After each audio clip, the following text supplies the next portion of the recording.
Welcome, welcome, welcome to Armchair Expert. I'm Dax Shepard. I'm joined by... Monica Padman. Oh, Monica Padman's here. So listen, gang, here's the story. We have an interview with T.I., known as T.I. or Tip, or his birth name was Clifford Joseph Harris. And since we recorded this interview, he was on another podcast and said some stuff about taking his daughter to the doctor. Right. There was a lot of blowback from that. I want to state for the record, I have a different opinion than the one he stated in that interview. We don't agree on that. But at the same time, I find him incredibly fascinating. His story is very, very interesting. It's also worth noting, I think, before you listen, that I've talked to him since this. Okay. And he told me, for whatever this is worth, that he was exaggerating and also trying to be funny on that podcast. So I don't know how much of that he would stand by. But we're not really here to say. We're not here to say. And in fact, if you would like kind of a trial of that statement where it gets examined in depth, you should check out Red Table Talk with Jada Pinkett. She had Tip and his wife Tiny on, and they discussed this at length. But again, this interview happened before that. So if you're interested in the world of T.I. and his life story, how he got where he is today, very interesting. Is, by all measures, a really wonderful interview. Very much so, yes. Yes, so we chose to release it. And, you know, again, I don't agree with what T.I. said about that specific thing, but I also like Tip quite a bit and enjoyed talking to him. So, yes. Anything else you want to say, Monica? No, I think that's great. Just to be open and honest here, there was a conversation we had privately about maybe not releasing this interview during this hoopla. And I am very, very happy that we are releasing it. I think his story is incredibly unique, and we have not had anyone on our show thus far that has a life like his. Yeah. So it's important I think, for people to be exposed to all different kinds of stories. Yeah. So I'm glad that we're doing it. Me too. Please enjoy T.I. He's an armchair expert. He's an armchair expert. He's an armchair expert.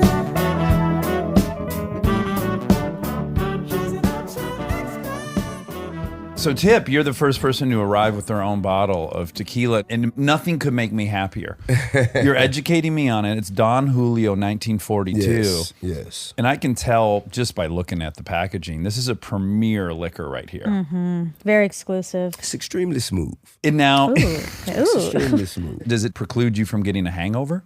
Yeah, well, you drink enough of anything, you're going to get a hangover. See, that's what I kind of think. You know what I mean? You drink enough of anything. Some can get you a hangover after 2 drinks, and some it may take 10. Yes. But if you drink enough of anything, no matter how good it is, you're going to get a hangover. Well, first and foremost, let's just say that you have, what a voice you have. Yeah. I mean, I could throw you an encyclopedia right now and go, Tip, go crazy. Just read this motherfucker to me. Well, the smoothness is so nice. As nice as the tequila. It really matches. is. It pairs nicely with your voice. Well, I appreciate it. That is serendipity. Yes. And I want you to know that Monica is from Atlanta. I am. So you have a comrade here in the attic. That's right. Well, what part of Atlanta are you from? Oh, well, here's where it's going to fall apart. No, I know where I'm from. I know. Duluth. Duluth. Do you know Duluth? No. It's not No. Atlanta, but It's not. Suburbs of Atlanta, outside the perimeter. Half hour outside Atlanta. But you did all your hanging out and stuff in Atlanta.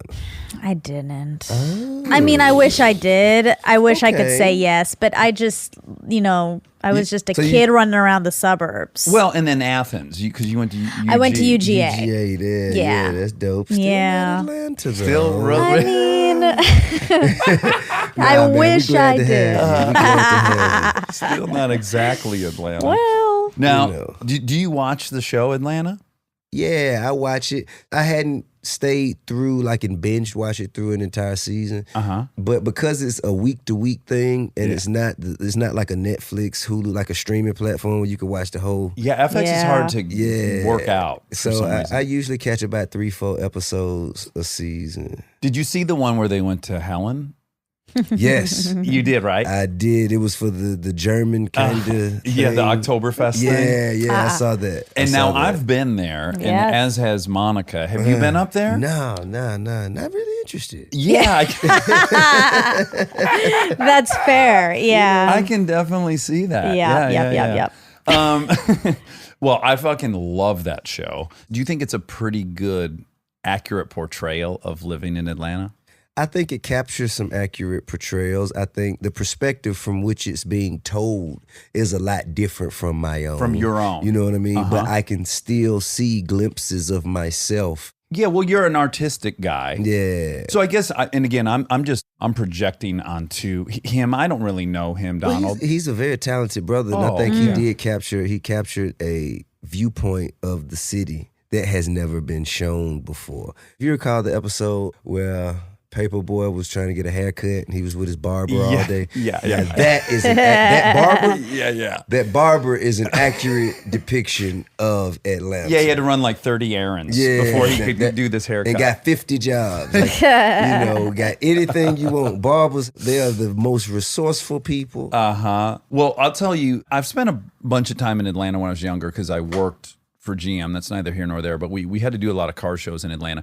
And I'm from Detroit, but if you were from Detroit, you'd be giving me City. Yes, but you'd be giving me the Monica shakedown because really I'm from about 25 miles outside of Detroit. But I did live downtown Detroit when I graduated high school.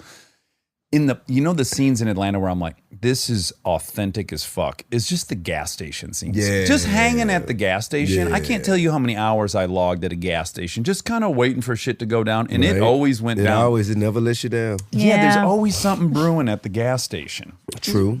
Gas stations, liquor stores. Yeah. And the hot wing spots. And people are on different levels, right? So some people are like 8 hours into partying. Some people just kicked off. And there's all these intersections of people, different energies going on. Ends of moments, beginnings of others. Yeah. An apex of culture. Yeah. Now, I think strategically I would have pulled this out towards the end of this interview, but I'm gonna launch right into it. Come on, let's do it. Here we are. You come up a lot on here. Oh. Do you know this? I did not. Does this filter through to you? No. Okay, here's how you come up all the time. My wife has the strangest list of dream partners. Are you serious? Not Now, strange. It is strange. I'm Well- on How it. did I No, make- let You're on I'll let you. I hope so. I've been with her for 12 years. I assume I'm on it. I'll read you the list and you tell me if you think it's strange. Okay, 'Cause let's I hear see it. the unifying characteristic. Okay, let's hear it. Okay, so Vincent D'Onofrio, Peter Dinklage, Riz Ahmed, and then Tip. Yeah, I think I might be like, I think I'm a culmination of like all of them put together in some way. I have a theory. Okay, let's hear it. She went to private school, then she went straight to musical theater. Mm-hmm. And she's a good girl. And she likes some danger. She is attracted to some danger. Okay. So I'm an ex-drug addict, fuck up, hillbilly. Right. So there's a little bit of danger and it's way out of her comfort zone. I think it might trigger maybe a little insecurity like, is this bad motherfucker gonna like me? Or am I too goody-goody? Right. And the same way you and I will meet like a goody-goody and be like, oh, am I too trashy for her? Is she gonna like me? There's like this intrigue, right? Hard I to get have. it. I get it. Right? So Yeah. I think that danger unifies that group. Now, I can't speak on Riz Ahmed, but I know Vincent and I are friends, and he's a dangerous man. Right. He's a dangerous man. I think I'm a reformed Me too. dangerous. That's her preference. Right. Yeah. You activated some things in her. You guys work Excuse me? together. Let me start. Let me lay some ground. Let me lay some backstory. Context. Yeah. You guys were on a show called House of Lies together. We were. Yeah. And you were love interests. Yes. For a You moment, can't think about yes. that. You were in a pool making out and stuff. And Yeah. well, I think fucking in the pool.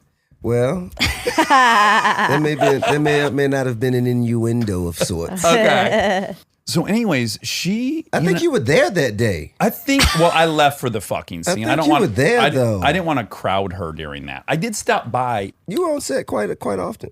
That's where I came to know you. Okay, so I wondered if you even remembered meeting me, because I remember meeting you. Sure. I'm intrigued by you. Well, thank you. Yeah. I think you're very interesting yourself. Oh, thank you. Great. Oh, this is going to be great. It is, because as I learned about you today, I have this problem. Talk to me. I have this problem where I generally want to relate to people. Okay. You know, I'm not trying to look at the things that we don't have in common. I'm trying to look at the things that I can really relate to you and feel what you maybe have felt. That makes sense. And so I'm going to propose that you and I are quite similar at some point. It's a crazy theory, and it'll involve a lot of projection, which Monica hates. But I think you and I have some things. Okay. Let's hear 'em. Well, first of all, my wife likes both of us a lot. That's a good start. Yeah. That's a good start. The greatest journey begins with the first step. Yes. Now, you were born, you were brought home from the hospital to Alabama, somewhere in Alabama. No, hell no. You weren't born in Alabama? Ever. No. You're a big Roll Tide fan and all that? No, not at all. Go Dogs. Oh yeah, hell yeah. Well, I think you're shifting gears here because I have no history with Alabama. With Alabama at all, except for I did sign, one of the greatest talents that I've ever found in Doe B, who is the king of Alabama. Okay. He passed away. He did. Yeah. He passed away, but we still recognize him as the king of Alabama. So that's my connection to Alabama, Montgomery to be exact. Now, is this story apocryphal, or did the guy from Creed try to commit suicide by jumping off of a? No, this is absolutely this is true, right? Yeah. So the lead singer from Creed, I guess. Yeah, Scott Stapp. He jumped off of a balcony trying to commit suicide, and Tip found him. Wow. Yeah. And what he claims is that I saved his life. Well, I just talked him out of continuing to try to jump. Okay. I didn't talk him out, but I kind of like, yo, come on, dude. Oh, wow. I was smoking a joint with my buddy Phil, God rest his dead, and we hear moaning from above, because it was a half-covered balcony. Mm-hmm. We're smoking, and we hear some moaning and groaning and grunting and mumbling, and I look at him, he looks at me, and we go further out into the exposed area and look up and see the person that is like, his legs were obviously broken. Mm-hmm. So he was trying to like move with his arms. And I'm like, yo, what's up? Chill. Yeah. And he started talking to me. Well, his story, really quick, if I can interject, is that you had an Alabama hat on, and he said "Roll Tide." I might have had an Alabama hat. There we go. Oh, So there's something. There was a kernel. Or it could have been an Atlanta hat, and he was so fucked up. Yeah, that's he true. just was a Roll That sounds Tide. more likely. It could have been a burgundy Atlanta hat that he thought was. Yeah. Okay. Similar colors. Yeah, and similar fonts on the A. True. Yeah, still very, very different. Couldn't be more different. But that's not the wow, first, that's can I crazy. say another thing? So that's not the only interaction that Tip has had with someone trying to commit suicide. So one time were you watching the news? No, I was in my car. I was leaving my house. I was getting in my car, leaving my house to go shoot a video, headed downtown. And on the radio, they kind of like, emergency, we're stopping the radio. There's emergency broadcast. There's someone on the building trying to jump, right? And I'm already headed that way. And so I'm listening, and as they continue to talk about the person and what they knew of the person, and something in my spirit just said, see if you could help. Uh-huh. Wow. I went down, because I know what the building is. I'm familiar with the radio station and the people who own the radio station. So I called them. They were like, yo, anything I can do? And they was like, man, I don't know, man. Dude, he talking like he ain't. And so I was like, all right, cool. I'm on the way up there. So then I parked the car and walk up, and then the police kind of stopped me at the yellow tape. I'm like, hey, man, listen, I'm coming to see if I can help. Uh-huh. And so then they walked me in past the yellow tape through like the crime scene. They had like the street blocked off always, and the negotiator with the vests and the chain badges and shit. And so they walked me in through all of that. It was around the time in my life where I was kind of known for going to jail a lot. Sure. And so my name and face was, especially like with the cops, they like, we know who you are, but what the fuck? What the fuck you doing here? You know what I mean? It was actually the day before I was going to court. Oh, no kidding. It was the day before I was going to court. And so I was like, yo, what's up? Can I help? A saying that I heard and I find a lot of truth in is there's no fear in faith.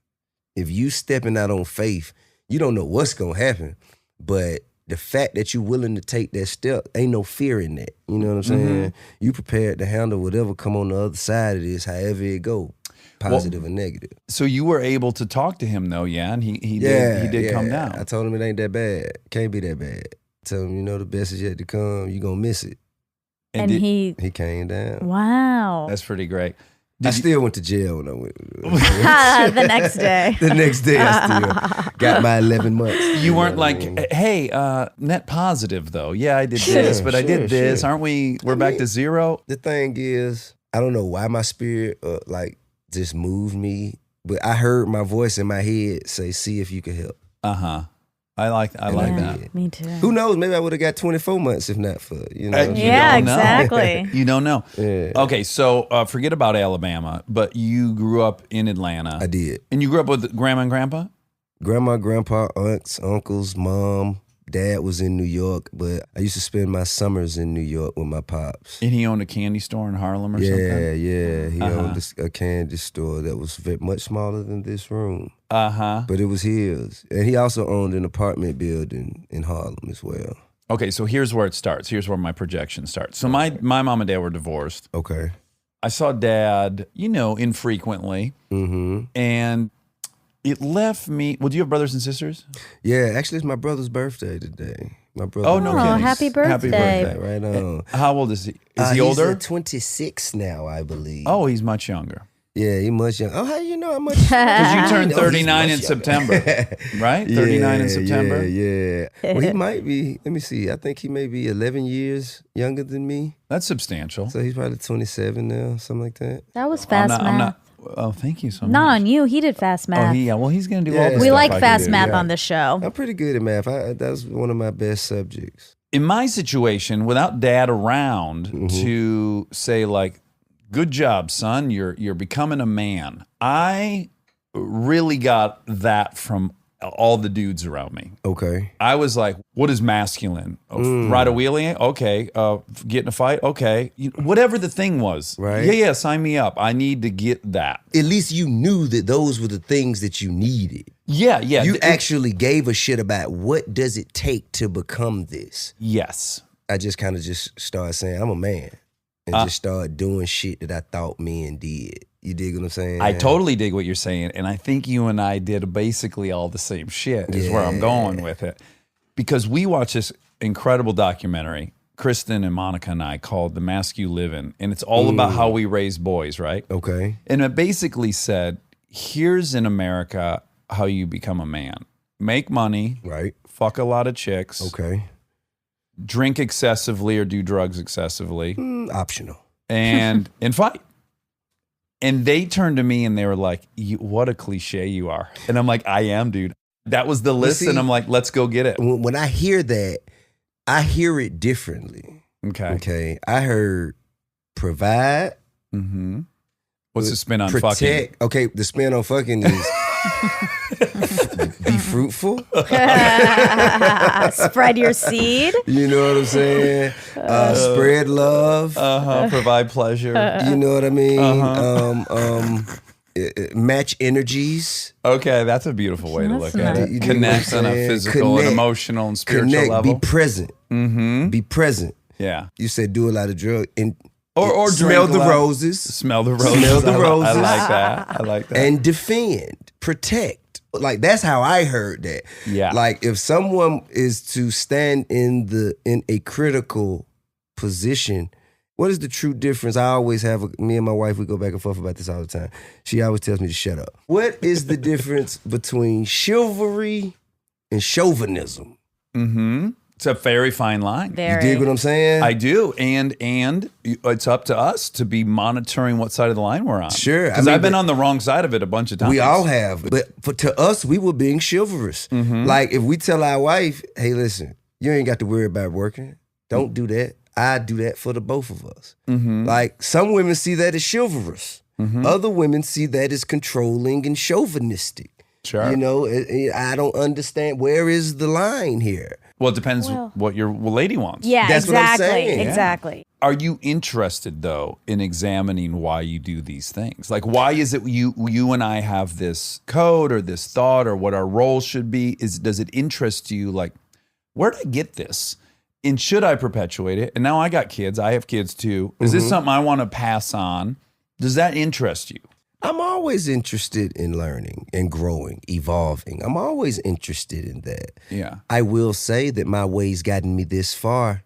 I mean, I'd be hard pressed to say that another way would have gotten me farther. Coming from where I come from, I think a lot of it is environment and circumstance. You know, I think, at least for me speaking, the way that I am or was indicative to the environment I had to endure. Of course. And I think that had you placed me in a different environment, my skills, talents, and abilities would have morphed or presented themselves in different actions. Yeah, I 100% agree, because I've had that same thought. But I've often thought, oh, what gets you into the party might not be the thing that keeps you at the party. Yes, or the thing that elevates the party. Right. Yeah, I can dig that. Like, there are some definite adjustments that must be made. Yes. I'm a self-diagnosed narcissist, though, by the way. I'm So is gonna let he. you know So that. am I. Yeah, so I understand. That's my addiction. But I was raised by a bunch of undiagnosed narcissists. Like, for instance, you know, just think about a stern parent. For me, my grandmama was a complete narcissist. You know, live in my house, abide by my rules, my way or the highway. Like, all that is narcissism. And my father was the same way. Let's say the quintessential example of, let's say in a white man's household, what it means to be a stern father. Like the 70s show. The Pops in the 70s show. Yeah. That's a narcissist. Because he's like totalitarian and he's... Right. Okay. Narcissists raise narcissists. I'm a product of narcissism, but the thing is, I think for you and I, what makes us stronger and more able to adapt is that we recognize our narcissism and we apply it where we need to, and we pull it back where we can recognize this. Here was the breakthrough I had the other day.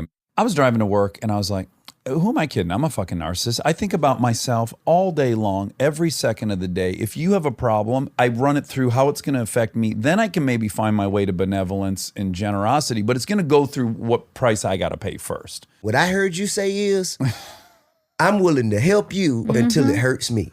Right. That's a self-preservation type of a thing. That's not necessarily narcissism to me. Now, see, my narcissism, I feel, is more so deeply rooted in the fact that I have better ideas. You know what I'm saying? Like, and I'm an ideas guy. So if you come to me with an idea that makes me feel like it's better than mine, I'm not so stuck in my narcissism that I won't go with your better idea. Right. However, if you don't have a success in convincing me of this, I'm going to force my idea into the execution because I believe in my idea more than I believe in yours. And that also makes me a narcissist. Well, But you've had confirmation that your ideas are good Yeah, in you- life. You have evidence that, that's not really narcissism. which can be that's dangerous, just, though. It could be can be. another successful person, though. Yeah, And I'm yeah. still gonna go with my idea because I'm willing to fall or fly on my performance. Yeah. You see what I'm saying? Yes. Okay, so my big hang up is, and I say this to Monica all the time, it's inconvenient for most people around me. I will not participate in a bad plan. I just won't do it. Everyone can be mad at me, but it's like... That's right. If you see the fog, but I see the destination, and you're not willing to follow me, I'm not following you through the fog because I see where we're going. So I should be the one leading. And if I can't lead, then I'm out of it. I concur completely. But I have that, though, because... my mom got married a few times. Okay. A new dude showed up. Okay. With a whole new game plan for the family. I've never experienced that. Okay. It was me and my mom from the whole ride. The whole ride. Yeah, just me and her. Okay. So I was the victim of a lot of bad plans. Ooh. And I said to myself, soon as I was 18, I'm like, I'm done with fucking bad plans. Never following another fucking I'd rather fall off the unorganized- cliff and at least I decided to do it. That's how I feel. Yeah. Because I'm going to have to deal with the outcome. Like, whatever the consequences are from this bad decision, I'm going to have to deal with the outcome. And I'm going to discipline myself and be able to endure whatever the outcome is a lot better if I made the decision, if it was a conscious decision of my own. Couldn't agree more. Stay tuned for more Armchair Expert, if you dare.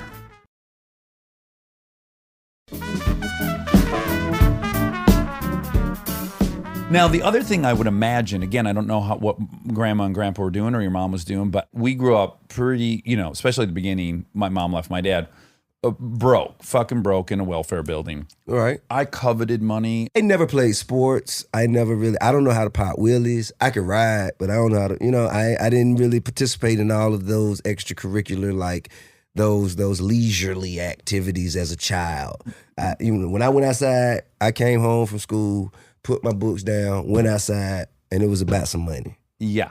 The example I had was my father. When I went to my father every summer, and I lived in a lap of luxury. We had cable with all the channels. The first time I saw a CD player, DVD player, was my dad's house. And unlimited supplies, like Yoo-hoos from floor to ceiling. You know what I'm saying? We used to wake up on Saturdays and go to this big warehouse where all of the because he had a candy store. Yeah. So we go to this big warehouse where all of the convenience stores and everybody buy their supplies and get wholesale cases of Yoo-hoos, Welch's strawberry and grape and Coca-Colas. Well, he liked Pepsis. You know what I mean? And versus Good thing he wasn't in Atlanta. when I come to my mom's house, we gonna have groceries from the 1st to the 15th, because that's when food stamps come, and then we gonna making it work. Grilled cheeses and noodles for a couple That government weeks. cheese, though, is delicious. I never had it. Oh, my God. I want to find out where to buy it. I never had It came it. in the brick like Velveeta, but it was American. See, It was I think that's nice. a different level of poor. We didn't had have the that. food stamps and but when we went to the store, we got Velveeta. Okay, good. You know good, what I'm saying? Good. Well, it is really good. The other stuff is terrible, but the cheese is really unique. Yeah, I've tweeted about it, and a lot of people can relate. They want that government cheese. No, I don't want it. I don't want nothing from the government. In my coveting wealth, I shoveled driveways. I was always just trying to make some money. That's what it was always about. And you did candy. Yep, from 4th grade to 7th. Mm-hmm. And then you fenced some merchandise, we'll call it. Yeah. Well, I call it was a concierge buy and sell. You get what I'm saying? It was like a consignment boutique of sorts. A redistribution of wealth as well, That's maybe. it. Well, no, we were all poor. I did steal from poor people. Those kids' parents probably, I don't know, they were well off. Let's just say they were. Yeah, they were better off than me because they had the coat and I didn't. So you took someone's coat, I didn't. sold it. I myself did not. Oh, got it. Okay, so what is the story? So basically, I was known as the guy in school. I sold candy, and so I handled money. I had people on different halls selling candy for me by the time I got to 6th grade. Wow. So I sold candy on 7th grade hall, 8th grade hall. I had lockers in different halls, and I had people. I would give them $25 worth of candy. And if they sold all 25, I give them $5. So that kind of morphed itself into a reapplication of skills. When you dress out for PE. Yes. So a lot of kids, when they dress out for PE, of course they leave their sneakers and they're careless. Yeah, So sure. Different kids would go in the locker room and steal coats. Got it. And bring them back to me. And I would give them, I think it was $20 for a starter jacket and like $25 for some Jordans, $25, $30 for some Jordans. And I would take these items or goods that I buy. Sundries. Absolutely. And my inventory. And I would go and sell them on the other side of town where my grandmother stayed, which was the west side. And these kids went to different schools. Yeah, so there was no trail. Right. So Wow, what I bought for what a 25, business. I'd probably sell for 40. Right. You know what I mean? Made And a what little And what I profit. bought for 30, I'd sell for 50 or 60.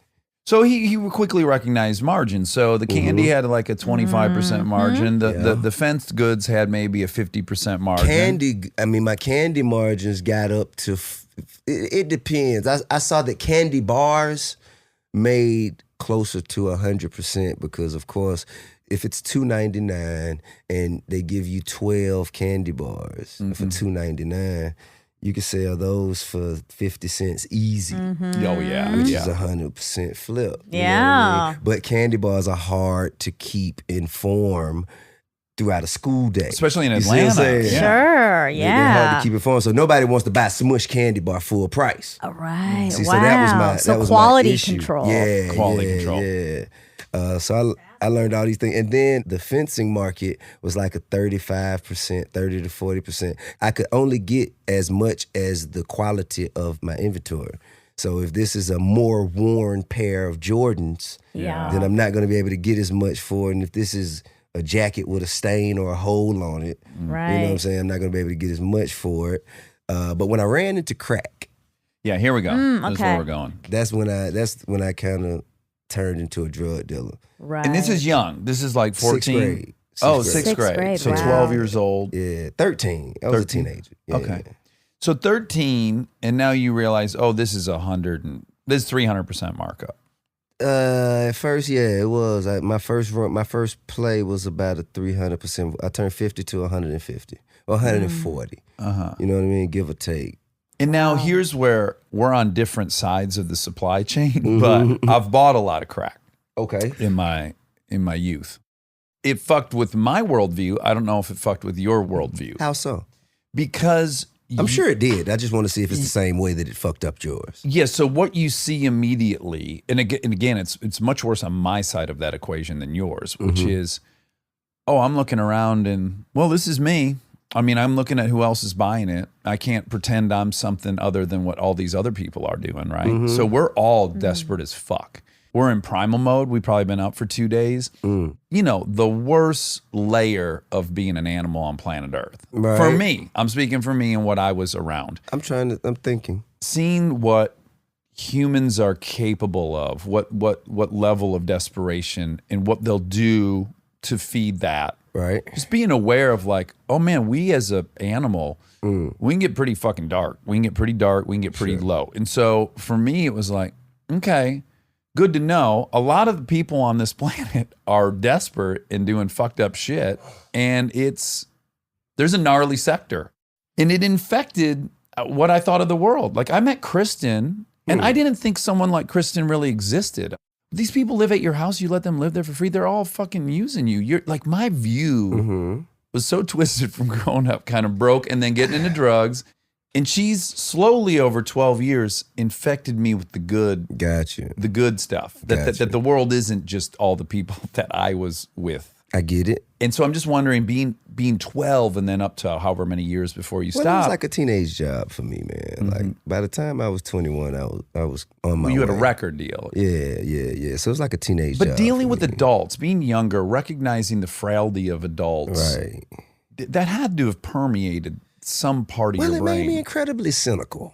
Right. That's what I'm saying. It made me incredibly cynical. And it also jaded my assessment of danger.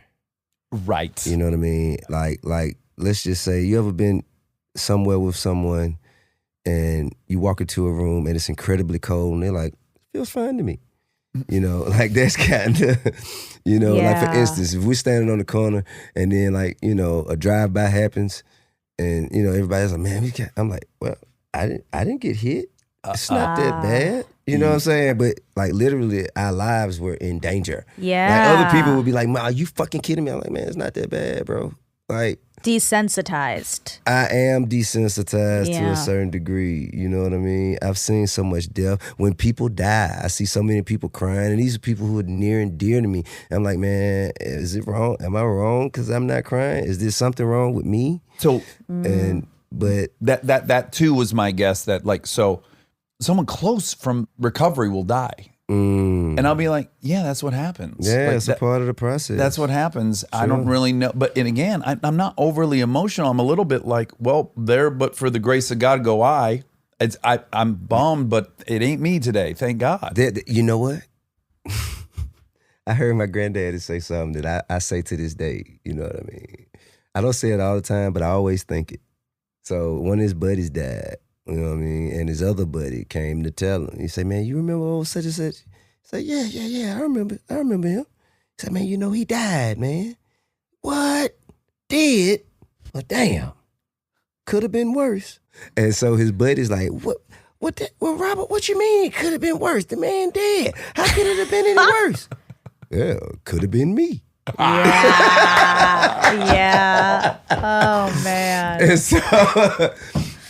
But I don't think it makes you or I a sociopath. It makes it like, if that's the reality of what's going on, that it just gets normal, right? Yeah. I mean, some hurt more than others, but like somebody has to be the backbone. And I think that also when people grieve, when they're overly sad at death, that is a selfish reaction. You're upset because you won't get to experience this person's physical presence. Mm-hmm. You're not upset because they're in a worse situation. You have no idea about it. They have no pain. They have no They're pressures. completely unaware of the fact they died. Completely unaware. We know that they're not in no pain. We know that they don't have the same problems that we have here on Earth. So it's selfish for us. We're only thinking about our pain. Mm-hmm. We're not really thinking about their paradise. And I think that my cynicism led me to that. Yeah, coupled with I refuse to dishonor the fact that they were here and I loved it and they were great and we had you know what I'm saying? Mm-hmm. Like, I also think there's like this inclination to write off the whole thing as some kind of tragedy, and was like, well, no, hold on. There was like this great. Right. Like, I aspire, when I think about my children, I'm like, I hope the only thing I ever think about my children is like, oh my God, I got to meet these people. Yeah. That's what I felt by Nip. I had the opportunity to really like spend so much time and be Nipsey around. Hussle. Yeah. Uh-huh. Even like, to develop a real rapport, real relationship with somebody so dope, so great, so significant. Yeah. His thing, and I'm on the fringe of knowing about Nipsey, but he was very into entrepreneurship and teaching black men how to handle their finances. Sure. And don't buy this, buy a fourplex. Sure. Right? That was kind of, is that the thing you guys saw eye to eye on, or had a similar message? It is. We had conversations about, how to advance the ecosystem of our communities, how to generate wealth more so than debt. Because I've built brands, you know what I mean? Mm-hmm. And so that's what he and I used to talk about. Like, he asked me, how did you take a promotional item and turn it into a full-blown clothing line? So the promotional item was the Hustle Gang hoodie, which is basically the chief with the Hustle Gang. And I gave it away at BET Awards. And then people who I didn't have assigned to some offered to pay for them. Right. So I said, okay, well, let's sell them. After the BET Awards, we printed more and we just started selling them. And in 3 months, we had made like $500,000 selling hoodies. That's a good racket. And then I already had another clothing line by the name of Aku, which I still have. And my partners in Aku was like, yo, our retailers are asking us about this other thing you have going on, and we have a deal here. What's going on? Right. Like, all right, I'll let you in. Yeah. And so now we that's kind of like if you're in a band, you do a side project. You dig what I'm saying? They find Exactly. out. They're like, wait, were you playing with so-and-so? So he said, how did you do that? And I kind of walked them through it. I was like, well, I got it to a certain point, and I passed it off to people who could do the manufacturing and distribution for me and just maintain my equity. From that conversation, it led to the marathon line and the store and like all of that shit. Because one thing I never did was I never participated in the retail. You know what I'm saying? So I went to Dillard's and Macy's and DTLR and other retailers, and I sold off and let them go sell it. Really quick. He did it all. Conceptually, you already have this framework, which is it's the candy. It's you buy a kilo, they're cutting that into ounces. They're throwing that to guys. Yes. Guys are cutting that into 2 ounces, and they're giving you some. By the time you get it, 7 people have cut it. Right. That was another aspect I was going to say about that. Just the drug experience is like, you also recognize everyone on the chain, on the supply chain. And how it dilutes itself on the way down. It just gets shittier and shittier and shittier. And that's something to take on. To recognize that, like, oh, it's interesting. It's getting shittier and shittier and shittier. And the money's being made all along these steps. And then so the retailer thinks the exact same thing, right? But they're the last stop. They're the ones selling the rock. One thing I learned in the dope game as a middleman was to cut out the middleman. Right. And jugging, in the sense of a hustler, it means buying low, selling high, without actually having to buy. You know what I'm saying? So if I knew a guy that got, for the sake of punishment, let's just say pounds of kush for $2,500, and I know that it's gonna go for $4,500, then I'm gonna go find a guy and say, man, I got it for $1,000.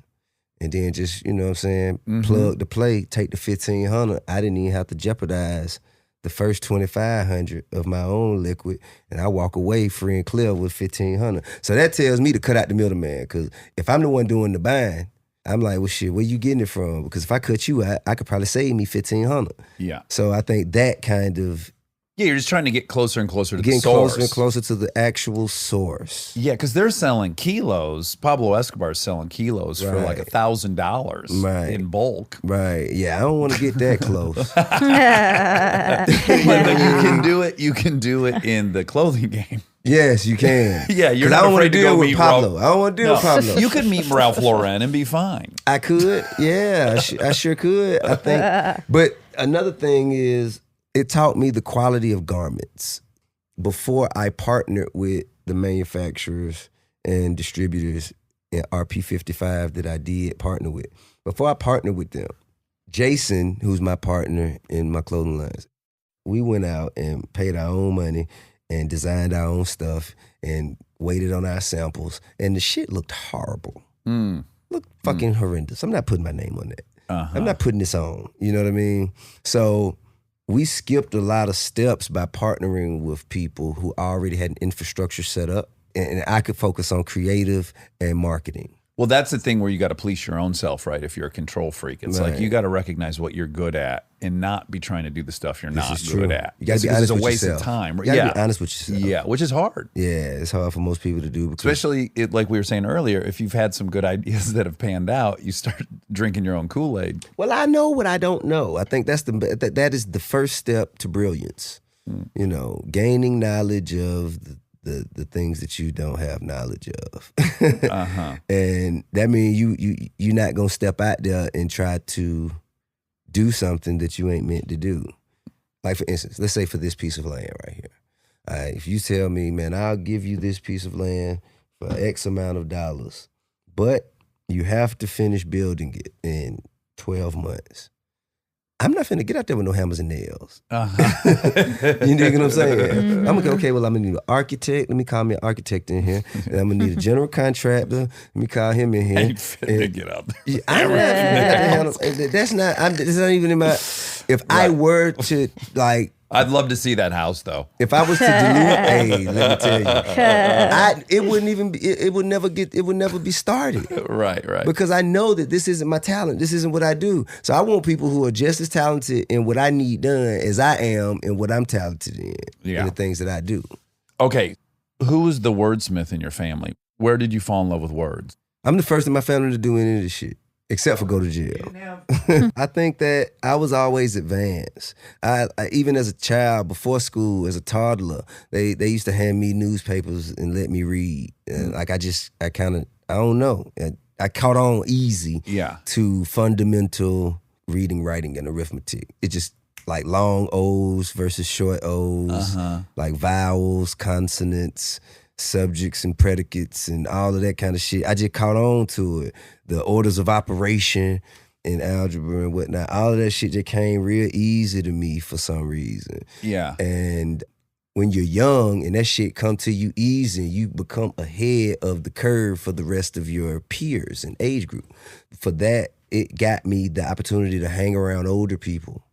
So then socially, I began to catch up with my academics. So I was ahead of cats socially at a very young age, which offered me different experiences. Yeah. And I was like 8 when I started rapping, 9, 10, when I actually learned how to write my own songs, like how to count bars, what a hook was, what a bridge was. I remember being a young kid in apartments. This was even before my candy trade business. This was probably 1st, 2nd grade. And I'm outside, I'm playing with the kids in the neighborhood. We playing football, 2-hand touch in the parking lot.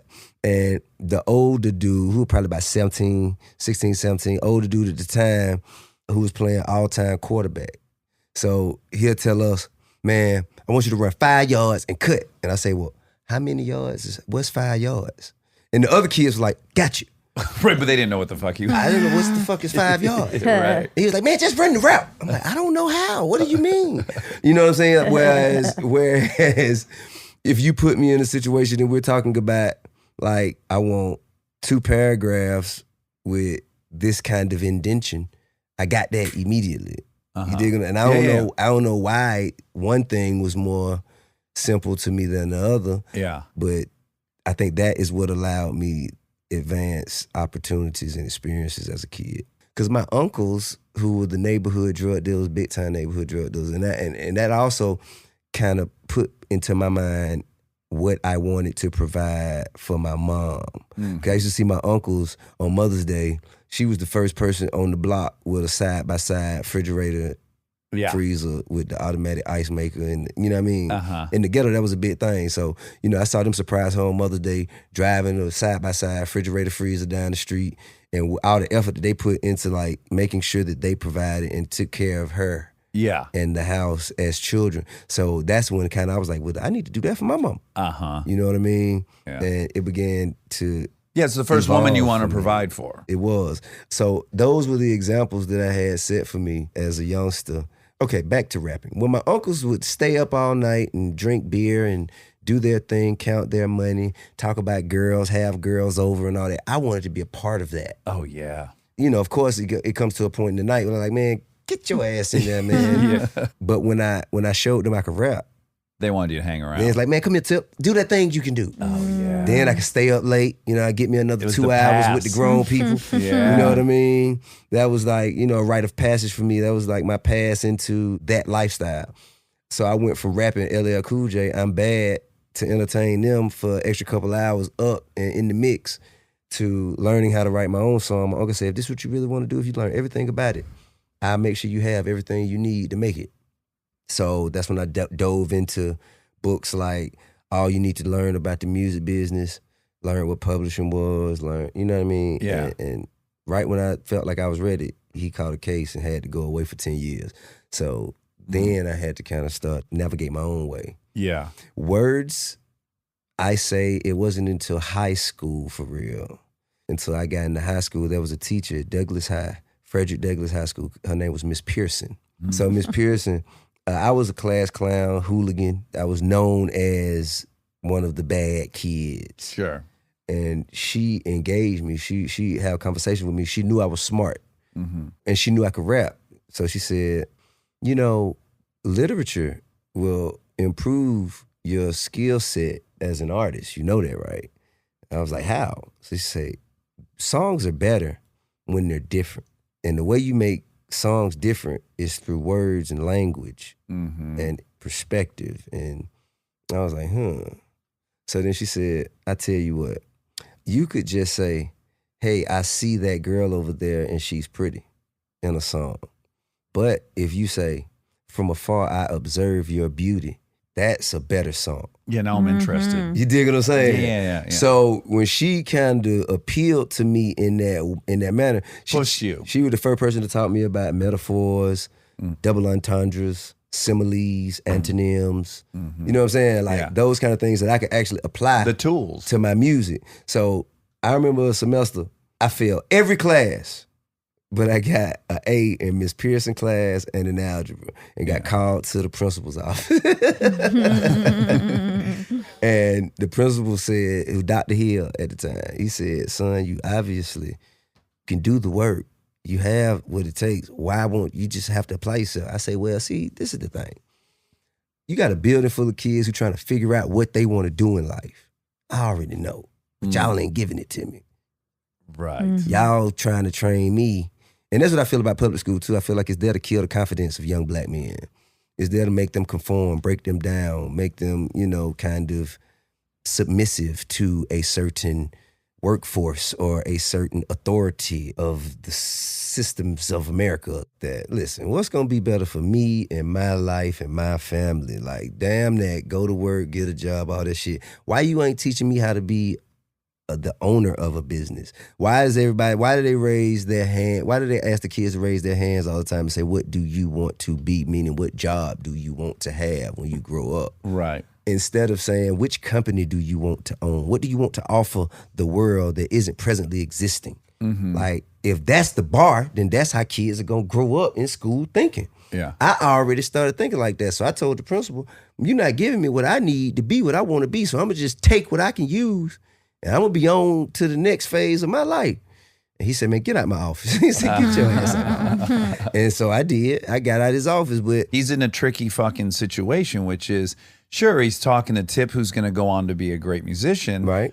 Not everyone in that school is a fucking great musician. What is he going to tell everyone to go be Tip? No. I got bad news for you. It ain't going to pan out. True, but I think rather than having a systemic approach to educating everyone, to teaching everyone all the same things, how about training yourself to critical think and to stuff. recognize talents in these students and teach them what they need based on their talents? Why isn't there an evaluation or standardized test that evaluates what your talent is? You're not good at math. Okay. So instead of forcing you to be good at math, what are they good at? They're good at science. Okay, so we need to put them in a science program because they're scientists, obviously. Instead of like saying, oh, you suck because you ain't good at math. Nah, man, let's enhance your strengths and reinforce what you need in order to become something. Because if you do that, you may have the most successful scientist, but you're trying to teach him how to be a mathematician. And that ain't what you know what I mean? Yeah. I think if the school system was more of a reflection of that, we'd be in a better place. Yeah. I agree. Here. I think it's moving that way. They're getting off of like, because you can go on Google and fucking find out everything. So I don't think they're making you memorize by rote anymore. Right. I think they're spending the time on like critical thinking and conceptual stuff, and I think that's the right direction. STEM is a big part of that. STEM and technology, coding, and all that stuff. Yes. Stay tuned for more Armchair Expert, if you dare.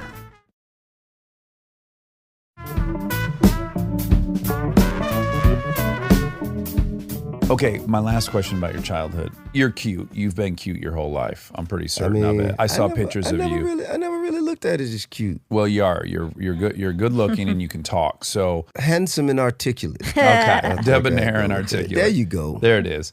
You did well with ladies. I know this. Did you use ladies to regulate your emotions, your feelings, your experience? I think I kind of self-medicated with ladies. I'm asking because I did. The present perspective of a man right now is going to be a reflection of his experience as a child with his mom. When I start having kids and seeing how my kids' moms treated my sons, I learned that I wasn't really nurtured as a kid. I never experienced all of the physical positive reinforcements. It was always me and my mom in this together to come up. Right. And we got to figure out how to get ourselves from this situation into a better one. You were her partner, not her child. Kinda. When it was a final notice for the light bill and we didn't have but 72 hours, we had to put our head together. Yeah, that was an us problem. Yeah, not a you dig what I'm saying? Yeah. It wasn't never her figuring it out on her own. That's where a lot of my business acumen came, because I know I got 72 hours. I need to make $367. Okay, cool. What can I do? School only gonna get me, I got maybe $30 a day on that, $40 a day on that. That ain't gonna work. What else? Yeah. Okay, well, let me, if I had some coats to sell, you know what I'm saying? I sell 3 coats and call people who I usually sell coats to, see if they got some extra money laying around. You know what I mean? Like, when my back against the wall and I ain't got but this much time to come up with this much money, I know how to do that based on my resources and the things I have around me. So, be that as it may, my mom didn't really nurture me as much. She never forced me. Like, she never say, boy, you better get out there, you better get that money. Like, she ain't wasn't no shit like that. It was just like, well, if we don't come up with this, we're gonna be in the dog by Friday. You know what I'm saying? Yeah. And I answered the call, rose to the occasion, and be like, by Thursday, I'm like, well, shit, I got this much. And she was like, oh, okay, that's good. We got more than enough, because I already got this much. Yeah. And that was our experience. So because I wasn't really nurtured as a young child, I find myself looking to be nurtured by grown women now. Yeah. I see it as more like a resurgence of positive energy. You know what I'm saying? Because when we go out, man, we are exposing and extending ourselves.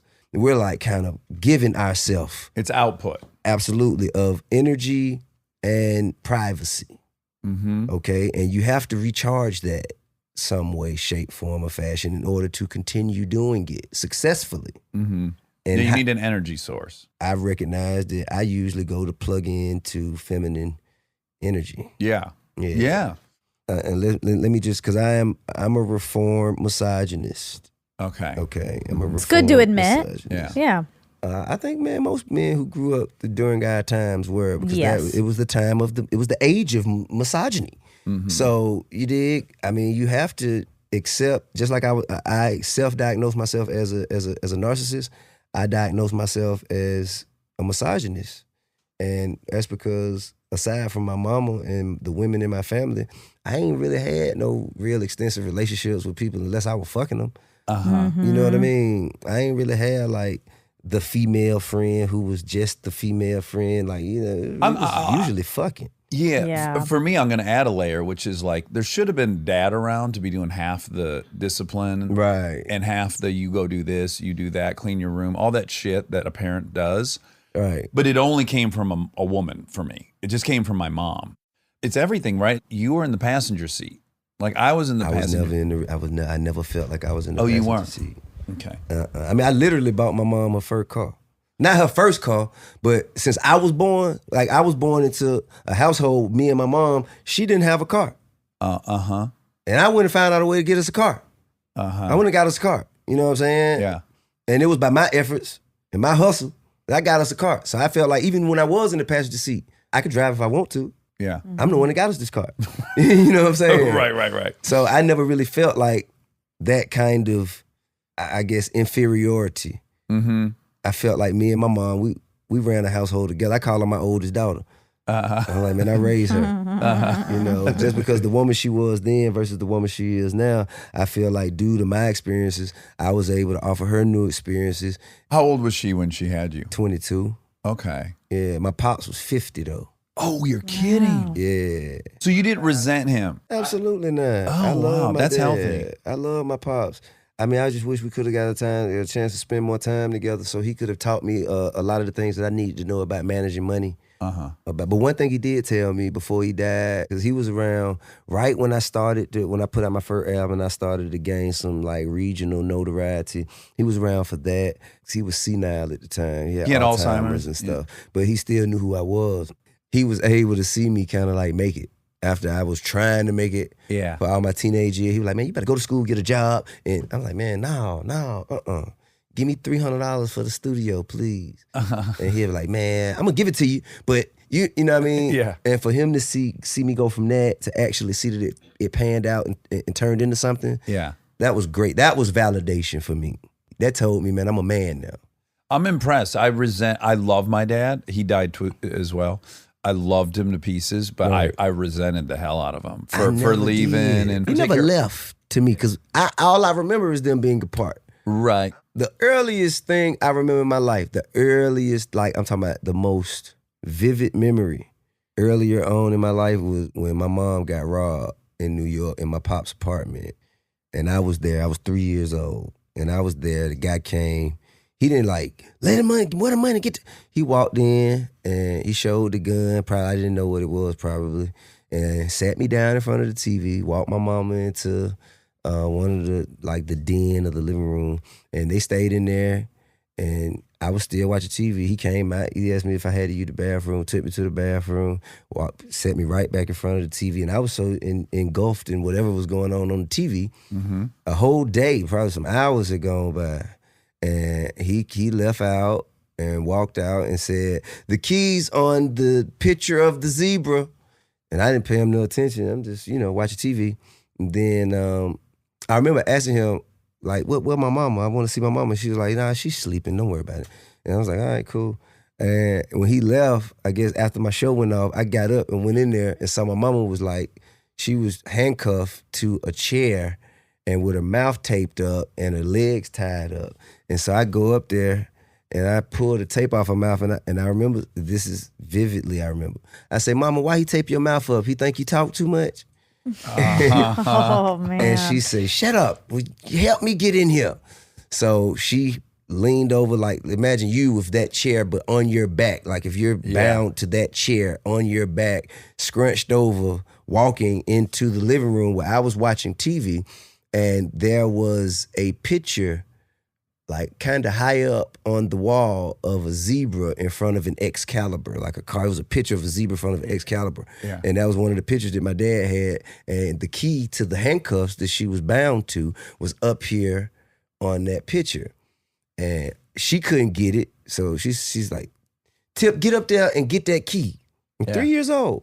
So I had to climb. So imagine I had to climb, a 3-year-old climbing on this chair that you're sitting on, up to like the head part and reaching up to this TV kinda and grabbing a key and bringing it back to her, helping her undo herself. That's 3 years old. Now, I have a hunch you filed that in like, oh yeah, and that's the building blocks that made all this thing happen. You recognize that's a fucking incredibly traumatic experience. I wasn't scared. I didn't never feel like I was this ever is in bullshit. danger. This is bullshit. I never felt like I was in danger. Traumatic experiences to me is holding my best friend in my arms as he died because we was just in a shootout. He got hit and they still coming back, shooting back and forth. You know what I'm saying? Like, that's a traumatic experience to me. Yes, but I carried that trauma and I recognize that I carry that trauma. But let me tell you something. You're carrying the 3-year-old trauma. The reason you fucking remember it so vividly isn't because you were unaffected by it.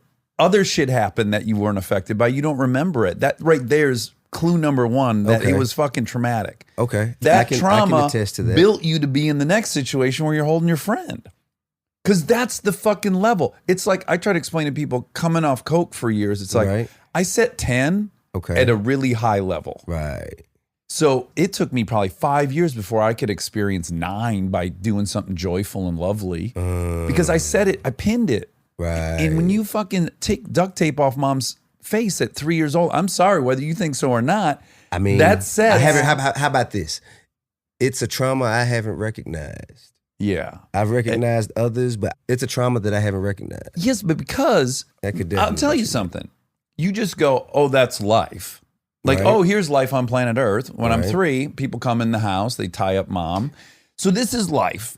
You're not going, oh, poor me. I wasn't going, poor me. I was like, oh, wow. In life, dudes are fucking dangerous and they hit your mom and it's scary. Right. And just that's life on planet Earth. But that isn't life on planet Earth. That is like, that's not it. That's not it. Your kids seen you beat up your wife? But I feel like absolutely not. But I feel like they are a product of the exception, not the rule. No, see, this is where I'm telling you. I bet you if we did a poll, we know the numbers. Let's hear them. We talk about it all the time. I want to hear it. 50% of all boys will be physically abused. Okay.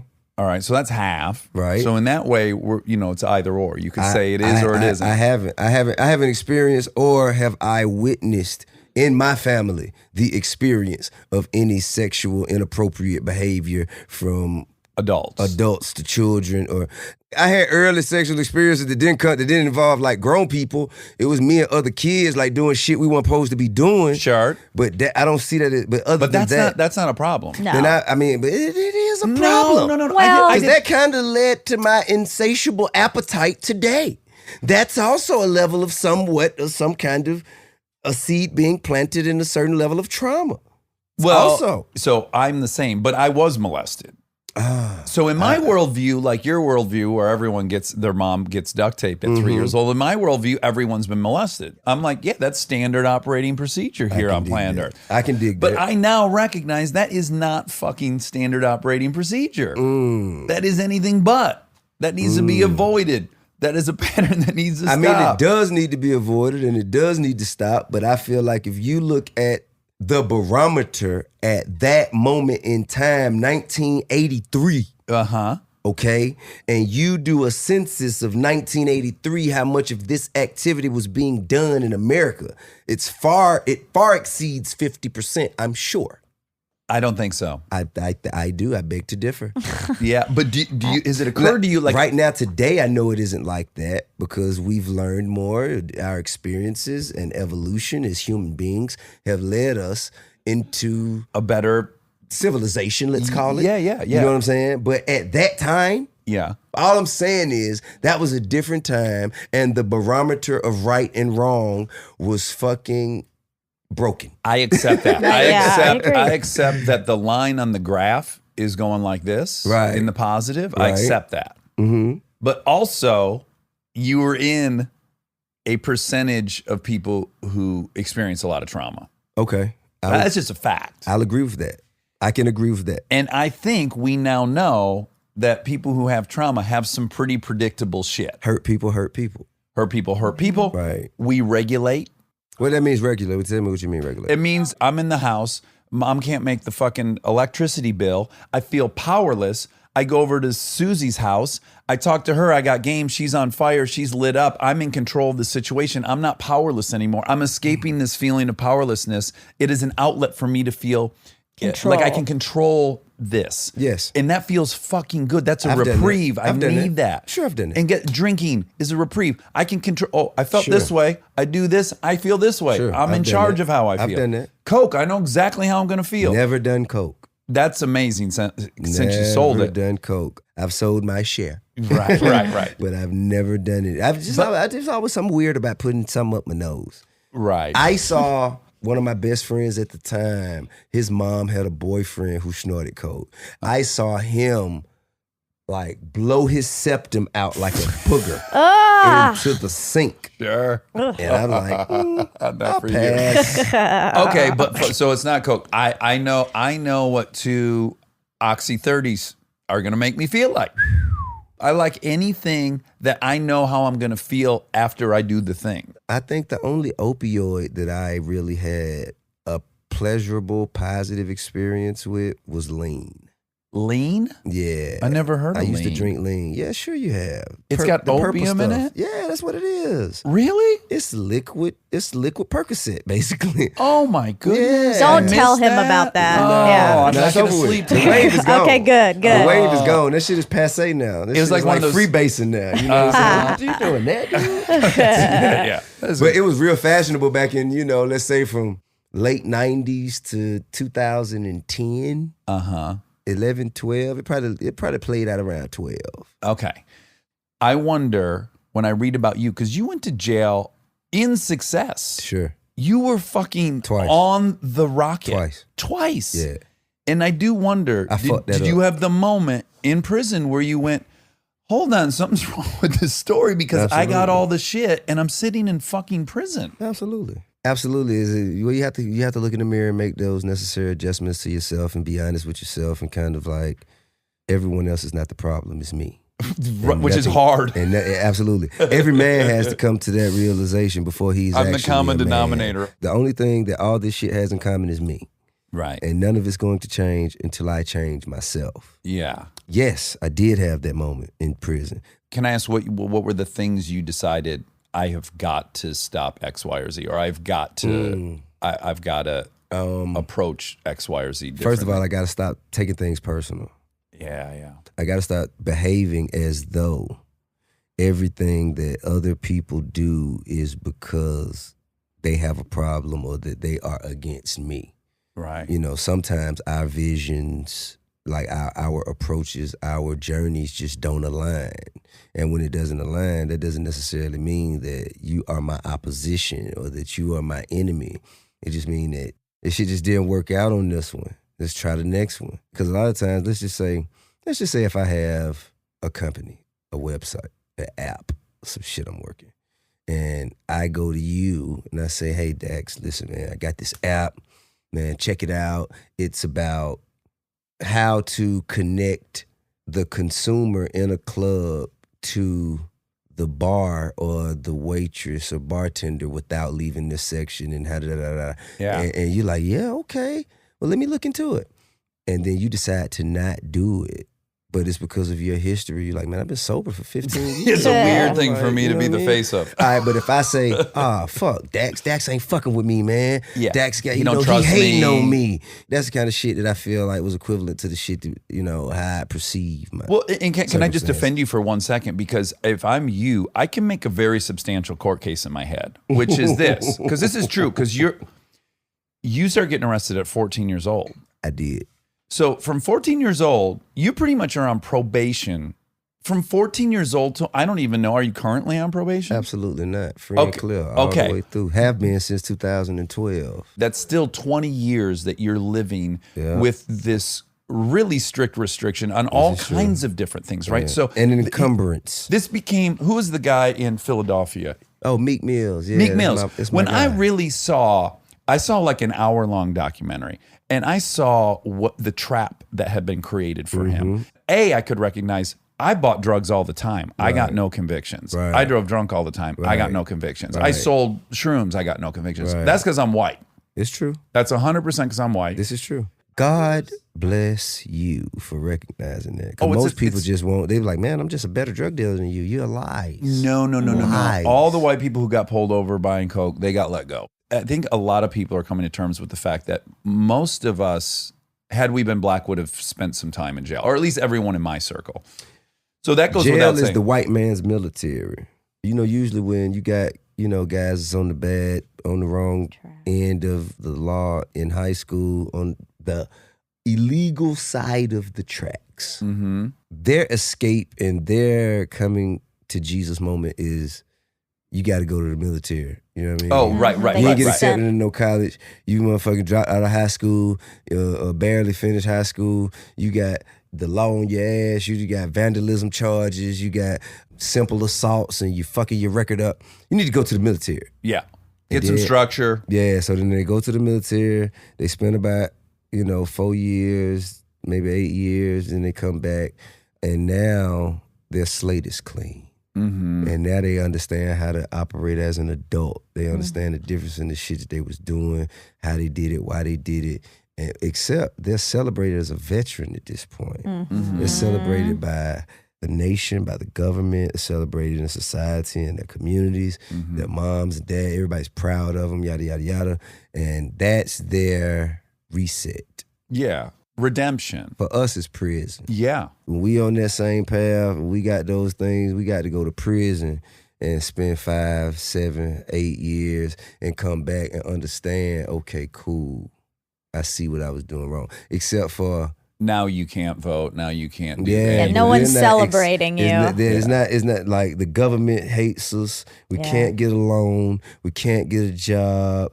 In the community, it's like, oh, such and such guy in jail. Oh, what he gonna do? Well, we got to watch him. You know what he went in for. All that old shit. Yeah. And then you have the statistics of recidivism hanging over your head. Yeah, it's like 70, 80%, right? Yeah, so it's like, and then, but there's a perpetuation of recidivism when recidivism is at an all-time high. It's almost like, shit, well, I want to goddamn be a part of the motherfuckers that go back. How can I incentivize, like for probation officers, parole officers, and other motherfuckers, like it's kind of like, okay, let's kick them back in. Let's kick them back in. Let's kick them back in. I want to be on the winning side. I don't want to be a part of that 20%. I want to be a part of that 80%. Yeah. That is the difference in being a black man exiting adolescence, entering adulthood, versus a white man exiting adolescence, entering adulthood. Because we all are imperfect. Oh, in its simplest terms, I lived in Santa Monica. I partied in Hollywood. I drove through Beverly Hills 7 nights a week drunk. Ooh.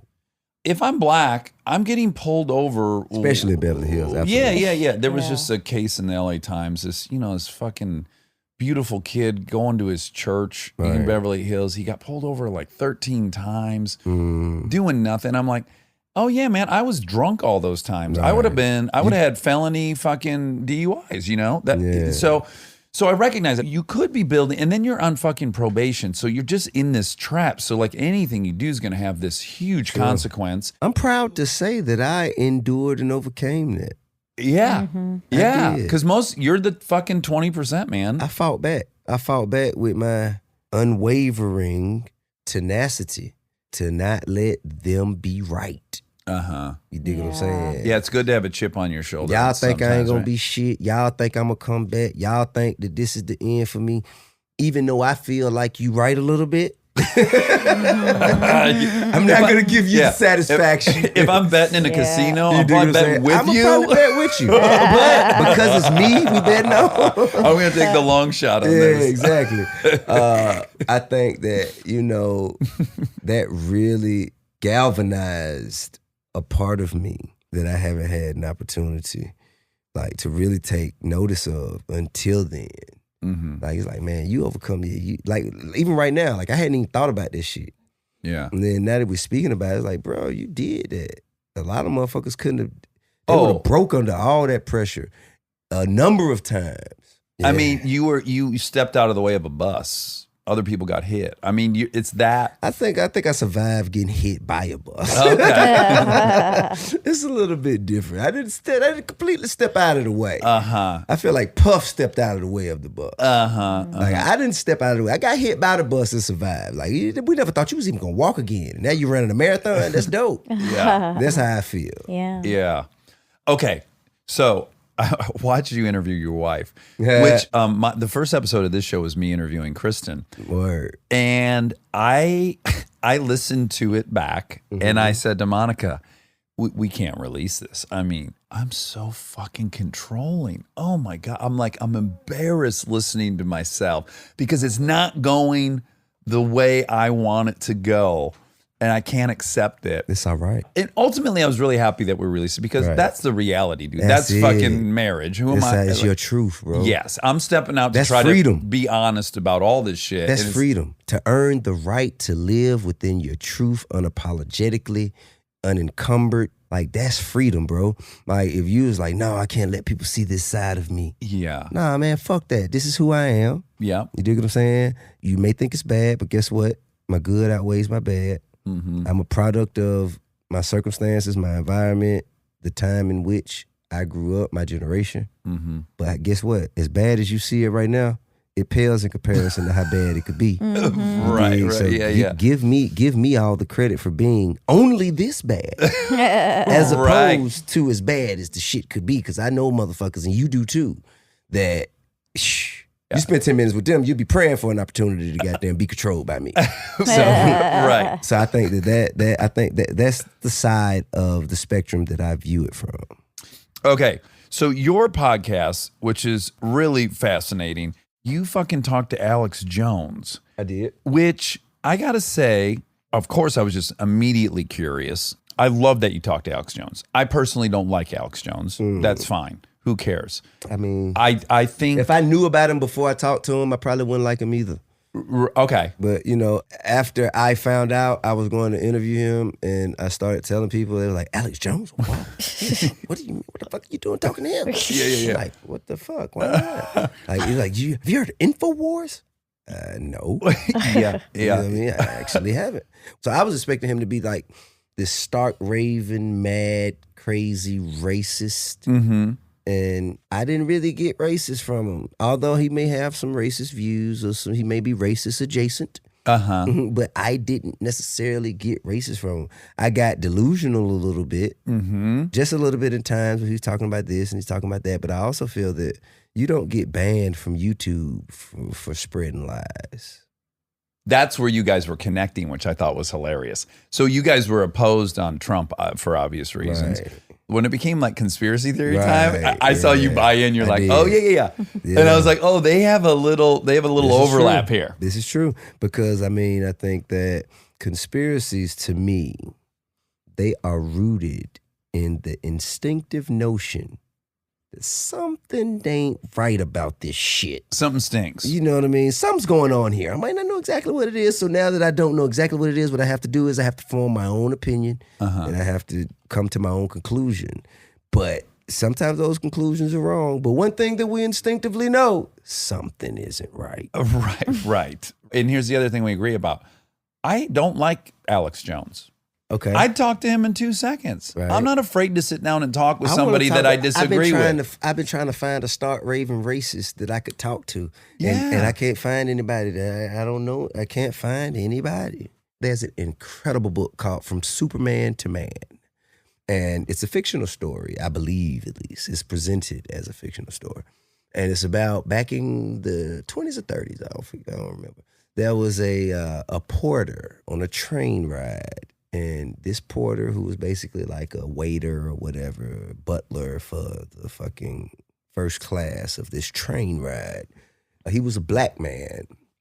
And the white man, it was several white people, but it was just this one overtly obnoxious white man who had these fucking just supremacist thoughts and outward beliefs.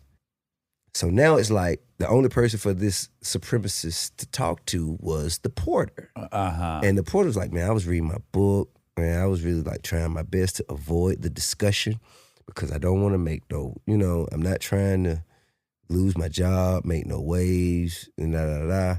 But he continued to ask my opinion on things. So as he continued to ask his opinion, you think white people are like, there's no reason for a black man to think this. White people are obviously, we're better at everything. And da-da-da. And he's like, I just had to say, well, history tells us.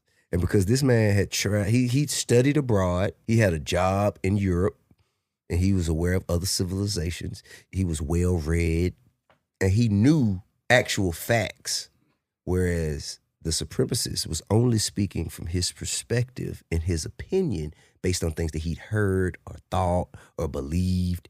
There were no facts to support. So as that conversation continued over the course of that train ride, the reason it's called From Superman to Man because the white man felt like Superman at the beginning of the train ride, but by the end, he knew he was just a man. So I've been hoping to have that sort of an experience. Yeah. With a stark raving racist. What about someone from the KKK? I'd love to. What's the documentary we watched that we loved? You would Accidental. love this. I'd love to sit down with him. Yeah, you should. I'd love to sit down just to sit. There's a great documentary about this. I'm not going to disrespect you. I'm going to demand that you not disrespect me. Mm-hmm. However, let's have an above board discussion about why you think that you're the shit. Right. Yeah, and that you're superior. And how you can repress the facts that I can present as to why what you think is bullshit. Mm-hmm. And if we walk away still disagreeing, if he convinced me that he's the best, then I'll say, you know what, guys? This guy's right. You know what I'm saying? I mean, they got a leg up on us. You dig what I'm saying? Look, guess what? Hey man, there's nothing we can do. But and I think if I was in his shoes, I would welcome the opportunity to do that if I really felt that way, if I really had conviction. Yeah. I'm like, man, I'm finna turn one over. We watched this documentary. It's called Accidental Something. It's amazing. This jazz musician, he's a really accomplished jazz musician. He befriended this clan like a grand night. And then over the course of their friendship, that guy quit the clan and he took his robe. And then he went. That's the natural order of things. And then he went and then he just started doing this, right? And his closet has like 12 robes in it. Oh, you got to see that. So he turns them around. Yeah, he turned them around. And he does it just with like basically what you're saying. Kindness and information. That's the empathy that I offer. I just know that these people didn't just wake up one day and start feeling like this. It's a cause to an effect, or an effect to a cause, I should say. Yeah. Okay, so again, I got to say, Expeditiously is awesome. You are very fun to listen to. Thank you. I'd love to have you guys on. Yeah, I'll come on in a second. Absolutely. Tip. I can't imagine liking someone more in my wife's top 5. I've enjoyed sitting down and talking to you, and I hope to see you a bunch again. Thank you. And now I'm going to tell you that you introduced yourself as a hillbilly earlier. Oh, yeah. But I see you as a progressive liberal.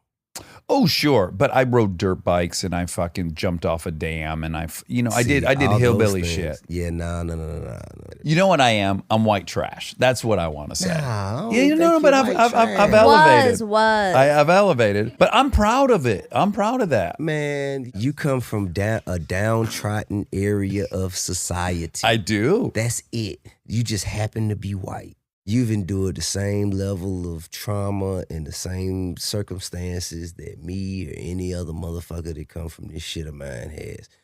But you just found a way to translate it within your culture. Yeah. And I recognize, by the way, it's a lot easier for me to climb up. That absolutely. Because there's a point now where I meet people and it's like, I went to UCLA, I got a nice car, I'd probably just like you. Right. But if I'm black, there's always gonna be like, I doubt you came from the same spot. Man, absolutely. I think that, like, I always try to tell people, especially when it's very funny and entertaining, when you speak to politicians are people who kind of observe and critique politicians. Mm-hmm.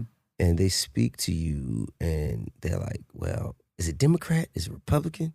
Well, so you're against him because he's white, right? Nah, it's not about Democrat or Republican. I'm bipartisan. It's not about black or white. It's not about rich or poor. It's not about old or young. It's about decent and indecent. Decent people want people to be treated the way that they like to be treated. Mm-hmm. Decent want other people's children to have the same opportunities that their children will have. Indecent people thinks that they should be treated differently because of the color of their skin or because of the origin of their race, yada, yada, yada, yada, yada. They think that their children should always have an added advantage against other children. They shouldn't have to work as hard. They shouldn't have to learn as much. They just feel that they are entitled somewhat to a certain portion of society without any effort, without any struggle. Yeah. Those are the people that I'm against. Yeah. I don't care what the color entitled, That's where I draw the line. Just it's fair and decent people. And you seem like a very fair and decent person. That's why when you say hillbilly, I'm like, I don't see that. Okay. Well, maybe I'll work on it. All right, Tip. Well, let's talk again soon. Man, let's do it. Let's do it. I appreciate it. Thank you so much for the experience and the invitation. And you are great, Monica. Thank you. Thank you for introducing me to the cultures of Duluth. Oh, yes. You dig what I'm saying? Yes. I'll spend more time in Atlanta moving forward. Man, yeah, just come hang out. You know what? Little 5 Points. I do like Little 5 Points. The Virginia Highlands is another great place. All right, man. So good to talk to you. Thank you so much, brother. We'll see you soon. Love.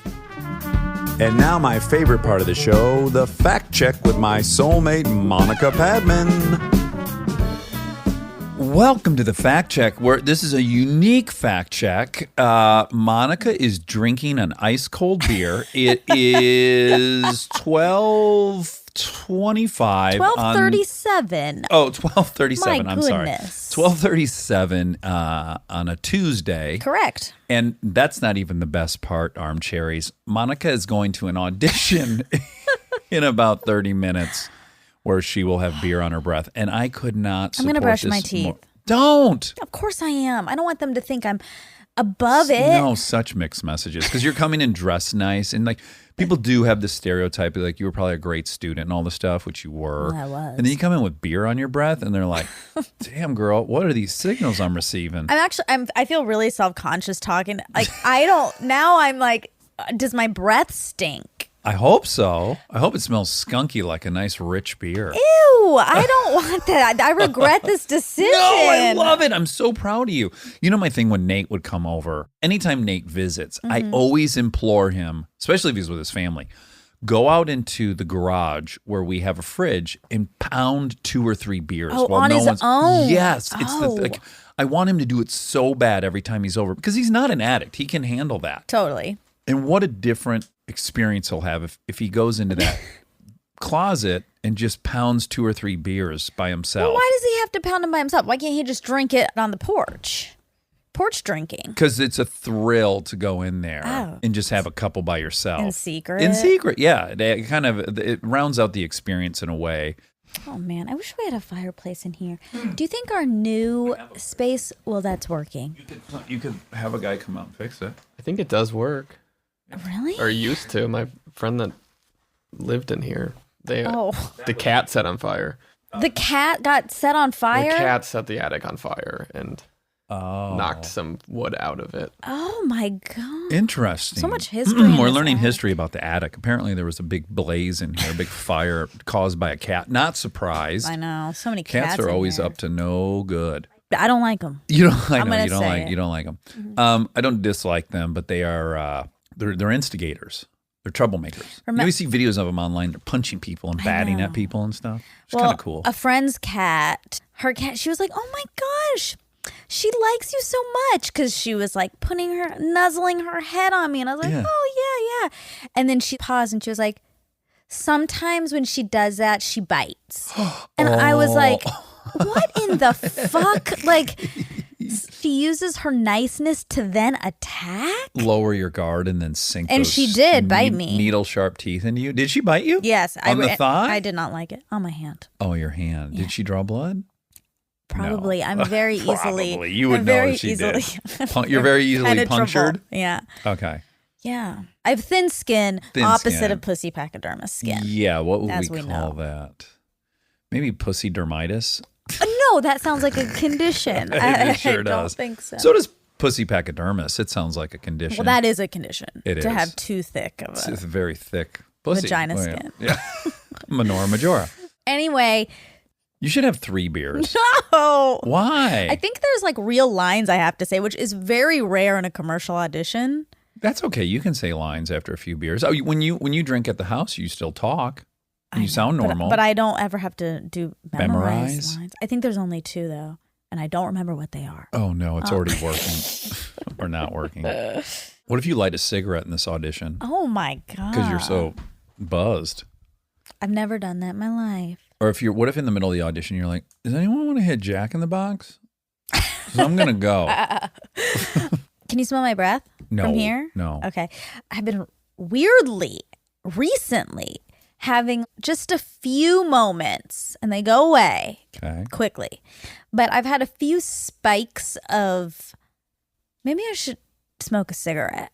Oh, interesting. But not even like, I want to try smoking a cigarette. Like in that moment, I want a cigarette right now. Oh, wow. Which is, You're desiring one. You don't even know what they taste I have like. no idea what it does. I have no idea, but it's happened a couple times. But You resist the I'm not going to urge. do it. Well, you won't like it. The weird thing about cigarettes is even the first one you have, even as a heavy smoker, when I would quit and then relapse, the first one's garbage. And I'm like, fuck, I shouldn't have done that. It wasn't even good. And then 9 minutes later, I'm like, I need another one. Yeah. And then that one is enjoyable. And then the next quadrillion are enjoyable. And then you're coughing nonstop and you smell like a 80-year-old's asshole. And you might get cancer. And you'll likely get cancer. Yeah, likely is Yeah. better. Yeah. A better word for it. Anyway, I'm not going to do it. I kind of like that I have a clean track record on. Those lungs are pink as it gets. They are very clear. Congratulations. Thank you. Well, you've smoked weed, no? Yeah, but Oh, so they're not that clean. barely. Barely. I don't like weed. Right. It's not for you. And I've never smoked a joint. Ooh. You've vaped? Recently vaped, and then when I was in college and I did it like a couple times, it was a bong. Hit that bong. Yeah. Yeah. Were you ever in a college situation where that bong water spilled inside of a room, like a dorm room? That is a It's just fucking a stanky stench. mess. Ooh. Yeah. Ooh. I don't think I experienced that. Speaking of stinky messes, boy, the whole family went down this weekend with the flu and really ran through us like Sherman's tanks. I mean, or is it Patton's tanks? Or maybe it was General Sherman under Patton. But at any rate, Scorched Savannah. scorched. Yeah. Who did? Sherman. Sherman Sherman's did? March. Sherman's march is through Savannah. I don't That either. I know. Okay. And what did he do? Was it I think he scorched. Oh. Oh, are you talking about Civil War? Yeah, Civil War. Oh, okay. No, What I do think you- Sherman's World War II. Sherman tanks. I don't know. Maybe not. Maybe they're just called Sherman tanks after a general from the Civil War. I don't. Sherman's March to Sea was the Civil War. Yeah, that's what I said. And is Savannah involved? Georgia is Yeah, Savannah. Yep. conducted through Georgia. Oh man, I am pleased You're with on myself. it. So it was a Civil War general. Yep. Yeah. November 15th to December 21st and captured the port of Savannah. Oh, Boo. I am. Okay, so but the Sherman tank must have been named after him, huh? Maybe, or maybe it's a common name. Yeah, maybe the guy who designed the Sherman tank. Maybe. All right. Well, Well, you guys are really sick. we got really sick, and then as a result, I haven't worked out in 3 days. Yeah. And then I woke up feeling depressed. Yeah, you're feeling feeling low gloomy today. and pessimistic and not in a good mood. But then the interview we just did. Did it cheer you up? It did. It broke through some the fog of I thought that was depression. happening and it was making me happy. Oh, good. Yeah. Yeah. I just really didn't want to do a dang thing today. I wanted to, Yeah. like the hallmark signs of depression, I wanted to stay in my bed. Yeah. I did not want to talk to anyone. I didn't want to see anyone. I wanted to just lay in bed all day. Yeah. That was my desired state. But I got out of bed and I took a kid to school and here we are. Yeah. And you're feeling a little better. Anywho, tip. T.I. T.I. Okay, what is tip versus T.I.? Okay, so he really was Tip, okay? But then he got on a label that Q-Tip happened to also be on, Q-Tip from Tribe Called Quest. Okay. And so they basically were like, you can't also be Tip. Oh. So then they came up with T.I., and I was meaning to bring that up in the interview, but we just never got to it. Yeah, because we were on a philosophical ride. Yeah, we were. I think you did a beautiful job interviewing him. Oh, thank you. It's a great interview, and I'm so happy to have heard his story. One of the things of the many things that's awesome about getting to do this show is like, here we are talking to Tip. Yeah. I could have, I guess, met him because he acts as well. He's a great actor, as I pointed out. But just in general, and I had, like an hour-long conversation with him the other day to discuss the release of the episode and then his appearance on that other podcast and blah, blah, blah. And we both very much respect each other. We disagree about some things, which is totally fine. But always I kept thinking, how on earth are you having a conversation with Tip? I know. Who's a rapper from Atlanta. Absolutely. Who's been to prison. Yeah. I'm a white trash from a suburb of Detroit. Yes. And here we are talking, and we have certainly more in common than we don't have in common. Yeah. And just the whole thing was, I felt like, oh, life's fun and funny, and I'm lucky. I couldn't agree more, yeah. Yeah. I thought that a lot when I was talking to Monica. Lewinsky. Yes. Yes. Because we had a lot of phone conversations, just me and her. Right. And I had that thought many times. How in the world did I get here? What turn of events? Yes, it's incredibly lucky. Yeah. It is. Yeah, it is. It's twofold. One is you feel very lucky, which is nice. You have gratitude. Mm-hmm. And then the other thing is like, not in a bad way, but like, oh, no one's special. We're all just people. That's right. There's also this other level that's weirdly humbling. Oh, that's my favorite part of it. Yeah. That's the real takeaway. I mean, it's good to have gratitude, but also, Michael Jordan takes a shit and his family gets the flu. Mm-hmm. Yeah. Yes, exactly. Everyone is the same. We just all have our own host of issues and flaws and all kinds of things. And they're different for every person, but no one goes through life without accumulating some. And more and more and more. I mean, this is an old concept. I know Carl Sagan made it famous, but just how drawn to myth humans are and how drawn to story we are and how we are writing a story of our lives and how we get trapped in those stories of our lives. Yeah. And it gets more and more evident every time we talk to anyone, or even the five of us sit around and have a conversation. Yeah, I know. And we'll even say now at the house, like, you go, well, you recognize blah, blah, blah. And we'll go like, yeah, I know that is your story. Like your story is, yes, the world is this way. Right. But it is as much not that way as it is that way. And it's just kind of what story you're telling. I don't know. It's fascinating. It's interesting.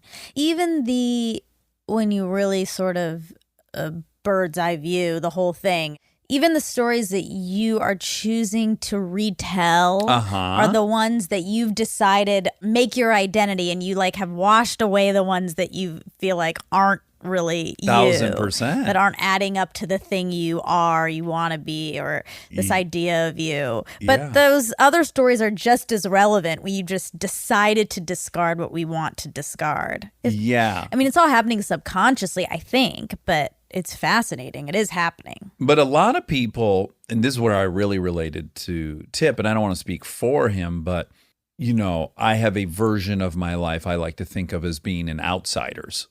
Yeah. And then yet I'd be lying to pretend that I live currently in that same story. So it's like, do I want to be playing the same character that's now in a completely different story that isn't outsiders? And Tip as well. Tip is now largely separated from the hardship and challenges that he faced as a kid. Yes. But it's very hard to switch characters. Rewrite. To find yourself in the I think it's book funny. You're now in.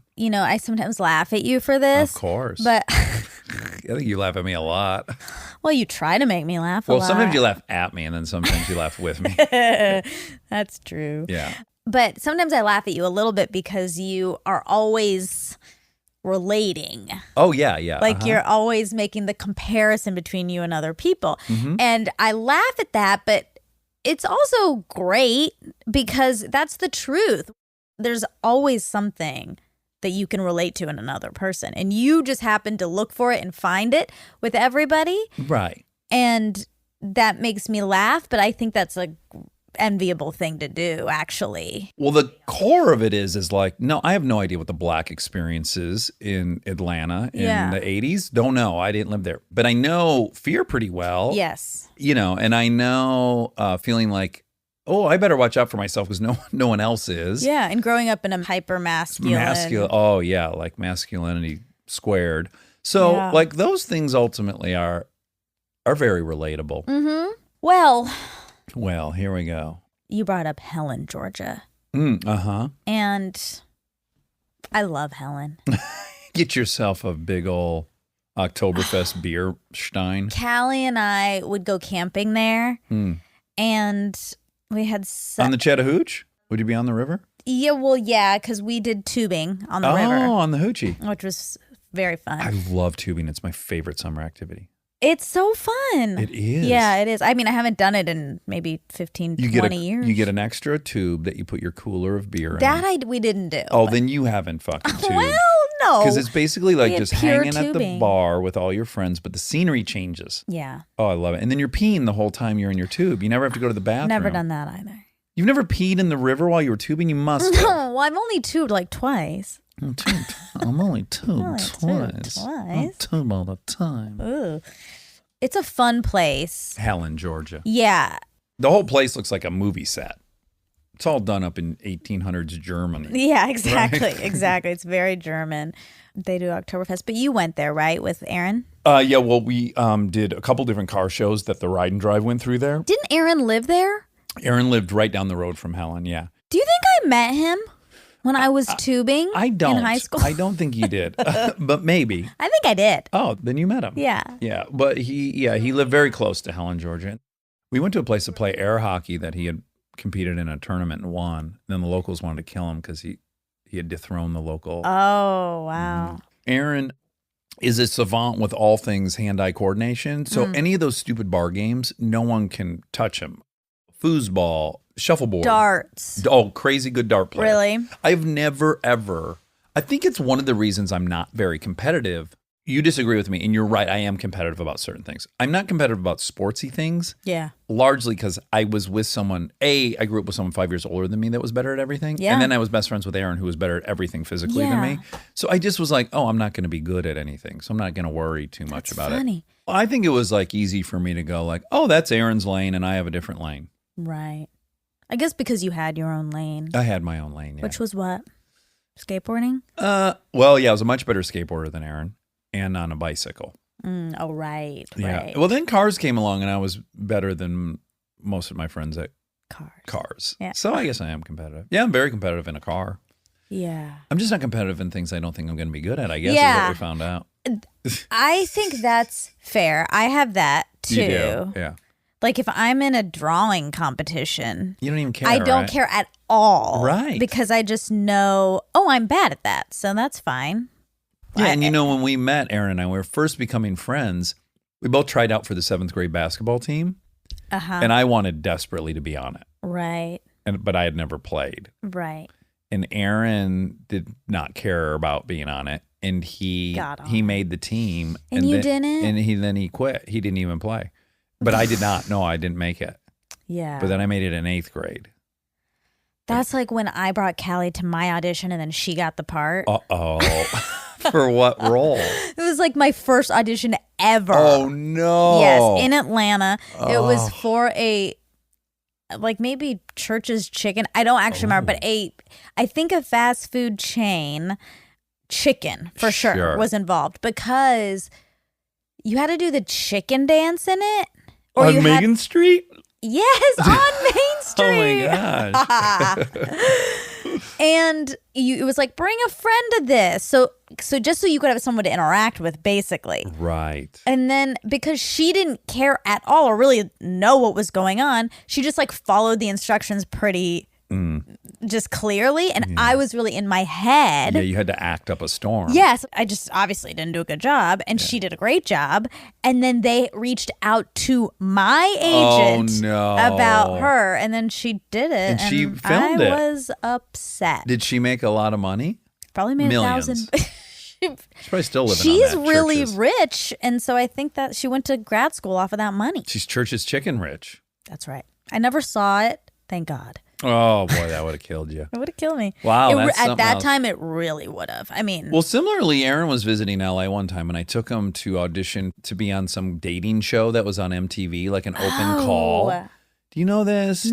no, actually, no. And he was like, "What are you doing?" Like he did not understand at all. And then so you this had was this. before Punk'd? Oh yeah, this Okay. I don't even have an agent or anything. I'm just Oh. like combing through Backstage West, like anything. Yeah. And so it's like a dating show on MTV. Yeah. I have a girlfriend. I'm in love with Brie, but I'll still go on this dating show. Sure. And there was like for the audition, you were behind this big silhouette, which was like some kind of thin construction papery stuff. So you could see a shadow. Yes, for half the thing. And then you would come out from beside and then you do more things. So I went first and I did the whole thing.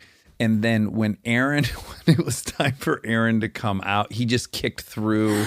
Yeah, he just broke right through the thing. And then he didn't want to talk to anyone because he wasn't He was comfortable shy? talking. Yeah, he was shy. But he had broke the whole thing. And then so we left there and I was just laughing so hard. I mean, he just ruined the whole set. Oh, I thought the point was that he was going to get it. No, it just reminded me that could have happened to Aaron and I. Yeah. But it didn't.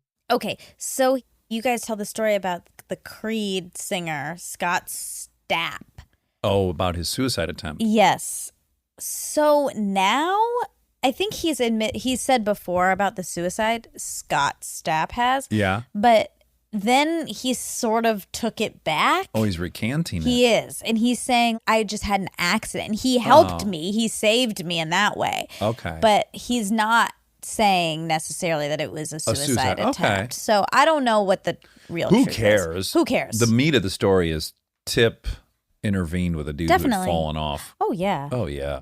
He'll roll his sleeves up, Tip. He'll roll his sleeves.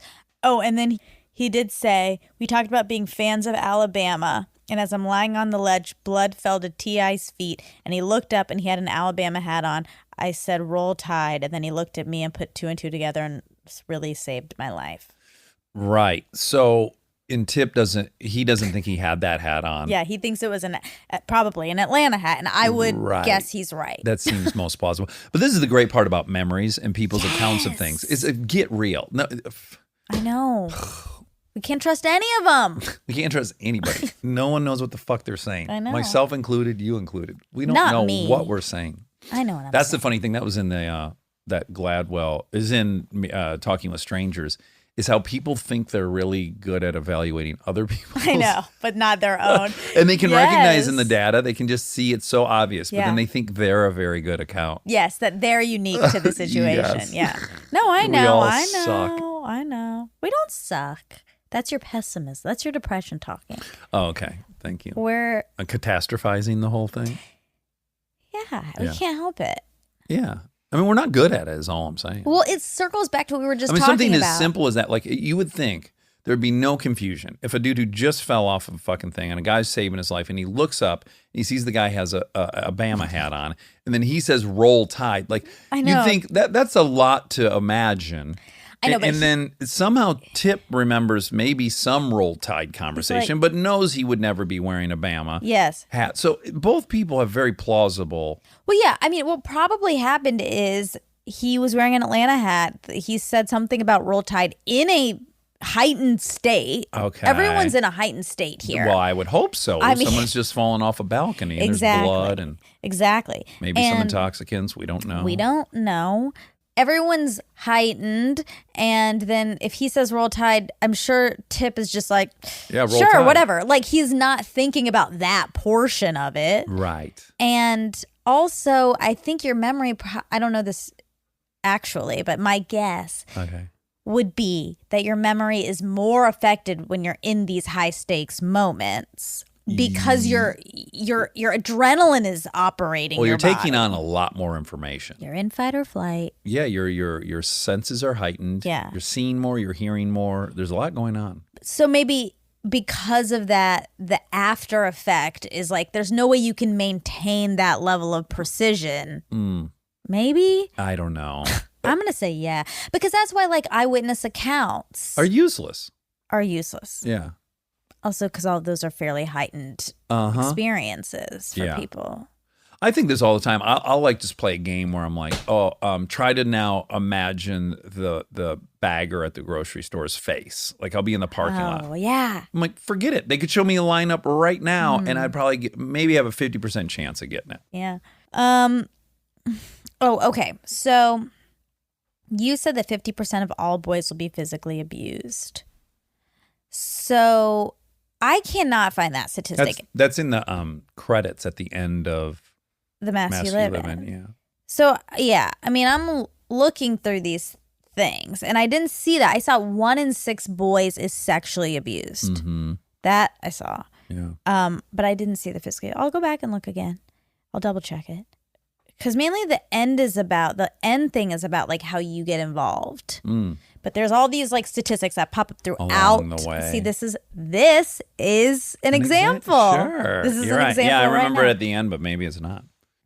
The Meek Mills documentary is called Free Meek. It's on Amazon. Oh, okay. If people want to watch that. Free Meek. Yeah. You said recidivism is 70% or 80% recidivism rate. So 68% of 405,000 prisoners released in 30 states in 2005, this is the last data, were arrested for a new crime within 3 years of their release from prison, and 77% were arrested within 5 years. And by year 9, that number reaches 83%. Ooh. So it's pretty, I was in that zone. Yeah, That's high. rough. It's really high. Yeah. Yeah. We're not doing a great job.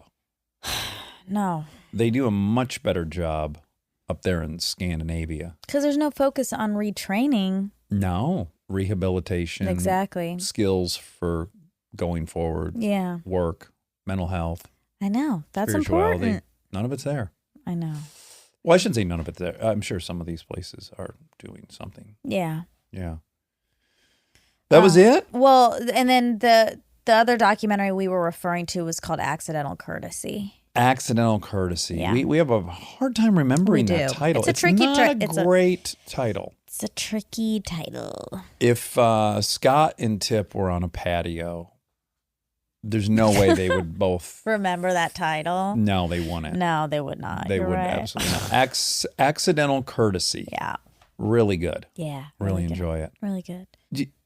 You're only halfway through your beer. Will you pound it right now in front of me? I don't think so. Let's see. I have to pee really bad. Well, take as big of a sip as you can manage. That was as big as I can do. You're kidding. Oh, I can't take big sips. No. Oh, you can't pound. You couldn't shotgun a beer at a Dogs game? I don't think so. You don't think so? I'm not good at chugging. Yeah, you're really just sipping. That's good. Okay. So you had 60% of a beer. Yeah. So you won't feel anything from that. I will feel you? it a tiny bit. Oh, you can. But very tiny. Just a light little. tiny. Just the tip. Just the tip. Good job, Wob. Way to close it out, Rob. Thanks, Wobby Wob. Good night. Love you. Good night. Love you.